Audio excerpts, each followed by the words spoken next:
আপোনাৰ কাষতে আছে সাইলেন্ট কিলাৰ মৃত্যুদূত ৰূপত পাৰ্থেনিয়াম ভয়ংকৰ ৰূপত বাঢ়িছে পাৰ্থেনিয়ামৰ বংশ পাৰ্থেনিয়ামৰ বিষ বিয়পিছে সকলোলৈ এই গছজোপা চিনি পাইছেনে আপোনাৰ তেনে চিনাকি এই গছজোপা পথৰ দাঁতিত বা ৰেলপথৰ দাঁতিত আপুনি সদায় দেখি থাকে এই জোপা গছ কিন্তু এই গছজোপাই যে আপোনাৰ বাবে কাল হৈ পৰিছে সেই বিষয়ে হয়তো আপুনি নাজানে এই গছজোপাৰ নাম পাৰ্থেনিয়াম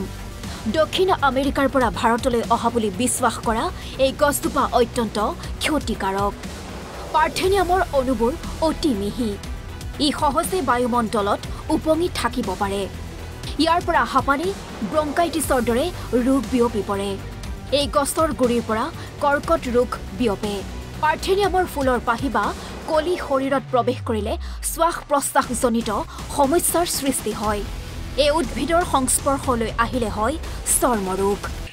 আমাৰ জীৱনৰ প্ৰতি ভাবুকি কঢ়িয়াই আনাই নহয় আচলতে আমাক সাংঘাতিক ধৰণে ভুগাই আছে যে বিশেষকৈ শ্বাস প্ৰশ্বাসৰ ৰোগ এলাৰ্জিক স্কিনৰ ডিজিজ এই ব্ৰংকাইটিছ এজমা এই ধৰণৰ বেমাৰৰ কাৰক বুলি মানে জনা যায় আচলতে এই উদ্ভিদবিধ আহিছে উত্তৰ আমেৰিকাৰ পৰা আচলতে গতিকে আমি সামাজিকভাৱে সচেতন হ'ব লাগিব এতিয়া নহ'লে আমাৰ এই অপকাৰী উদ্ভিদবিধ কোনে আঁতৰাই দিব আমাক আমি সংঘবদ্ধভাৱে দলবদ্ধভাৱে এই উদ্ভিদবিধ কাটি কুটি মাৰি মুৰি শেষ কৰিব লাগিব শেহতীয়াকৈ গুৱাহাটীৰ লগতে অসমৰ প্ৰায়ভাগ স্থানতে পাৰ্থেনিয়ামৰ উদ্বেগজনক বৃদ্ধি হোৱা পৰিলক্ষিত হৈছে কিন্তু জনসাধাৰণ বা স্থানীয় প্ৰশাসন সজাগ হোৱা নাই এই বিষাক্ত উদ্ভিদবিধেৰে এতিয়া ভৰি পৰিছে মঙলদৈ চহৰৰ মাজেৰে যোৱা 15 নং ৰাষ্ট্ৰীয় ঘাইপথৰ দাঁতিত মঙলদৈ সনাতন ধৰ্মসভাৰ সমীপত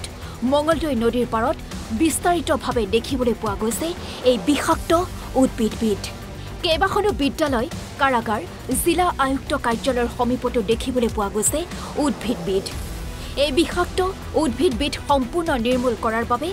জিলা প্ৰশাসনক ব্যৱস্থা লোৱাৰ দাবী উত্থাপন কৰিছে সচেতন মহলে আজি ধৰক হাইৱেৰ ওচৰত আছে ৰাস্তাৰ ওচৰত হৈছে কাইলৈ খেতিপথাৰলৈ বিয়পিব খেতিপথাৰলৈ বিয়পিলেতো কৃষকসকলক হাহাকাৰ লগাই দিব এই মাটিৰ উৰ্বৰা শক্তি যথেষ্ট পৰিমাণে হ্ৰাস কৰে মাটিৰ উৰ্বৰা শক্তি হ্ৰাস কৰাৰ ফলত ফচল কমি যাব গতিকে মই প্ৰশাসন আৰু কৃষি বিভাগ বা আমাৰ মঙলদৈ পৌৰসভা সকলো বিভাগীয় কৰ্তৃপক্ষক বিনম্ৰভাৱে অনুৰোধ জনাম যাতে এই উদ্ভিদবোৰ নিৰ্মূল কৰাৰ কাৰণে তেওঁলোকে যৎপৰোনাস্তি চেষ্টা কৰে আমাৰ এইটোৱে কিন্তু এটা সুদূৰ প্ৰসাৰী এটা আমাৰ প্ৰভাৱ বিস্তাৰ কৰিব শাৰীৰিক ক্ষেত্ৰত বা অক্ষমতাৰ ক্ষেত্ৰত শাৰীৰটো লাহে লাহে দুৰ্বল কৰি পেলাব এই মই প্ৰশাসনক বিশেষকৈ প্ৰশাসন মই খুব টানি অনুৰোধ কৰিছোঁ যে তেওঁলোকে যাতে এইটোৰ বিষয়ে খুব গুৰুত্ব সহকাৰে এক নিজৰ পদক্ষেপ গ্ৰহণ কৰে মঙলদৈৰ পৰা গৌতম চহৰীয়া ৰিপৰ্ট NB নিউজ